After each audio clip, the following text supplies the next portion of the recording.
할렐루야. 오늘도 긍휼에 풍성하신 하나님의 은혜가 우리 성도님들에게 가득하기를 축복합니다. 오늘의 말씀은 누가복음 8장 1절에서 3절 예수님을 따르던 제자들입니다. 예수님께서 보여주신 사역의 방식은 이전과는 전혀 다른 것입니다. 가장 먼저는 세상의 방식과 다릅니다. 이 세상 방식은 뛰어난 사람들을 불러서 소수자를 통해서 세상을 지배하는 방식, 이끌어가는 방식이죠. 그래서 국회의원도 선출하고 대통령도 선출하고 그에게 권한을 주는 것 아니겠습니까? 그런데 세상의 방식은 열등한 이들을 지배하고 군림하는 방식으로 존재하게 됩니다. 그래서 열등과 우등 갈라지게 되는 거죠. 위와 아래가 극명히 다르게 됩니다.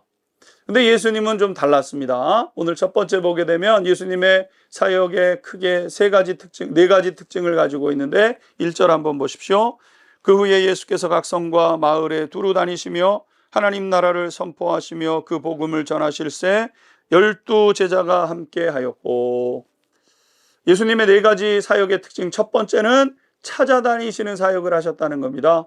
예수께서는 각 성과 마을에 두루 다니시며, 예수님은 자리에 앉으셔서 오라 이렇게 명하지 않으셨고 만나고자 하시고 초청하시고 직접 찾아다니셨습니다. 엄밀히 따지면 지금 필요한 것은 우리인데 주님께서 찾아와 주셨다는 거죠.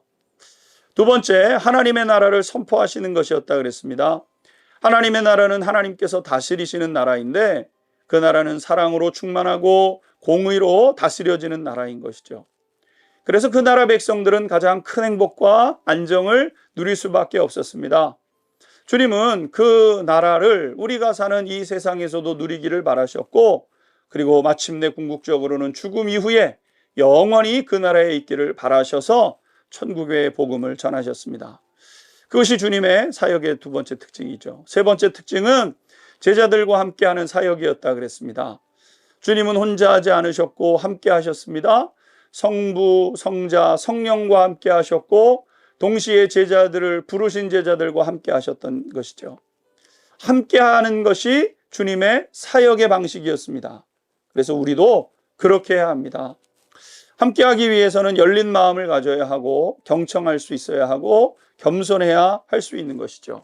그것이 바로 주님의 사역의 특징입니다. 그리고 마지막으로 함께 하는 데 있어서 모두를 위해서 열어 놓으신 공간이었다는 겁니다. 그래서 예수님은 의인도 죄인도 힘 있는 자도 힘 없는 자들과도 함께 하셨다는 거죠. 2절 3절 보십시오. 또한 악귀를 쫓아내심과 병 고침을 받은 어떤 여자들 곧 7 귀신이 나간 자 막달라인이라 하는 마리아와 헤롯의 청지기 구사의 아들 요한나와 수산나와 다른 여러 여자가 함께하여 자기들의 소유로 그들을 섬기더니더라.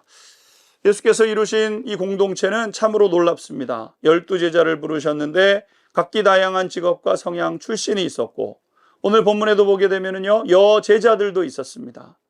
예수님은 여성의 중요성을 인정해 주셨다는 거죠. 그들도 동등하게 대해 주셨습니다.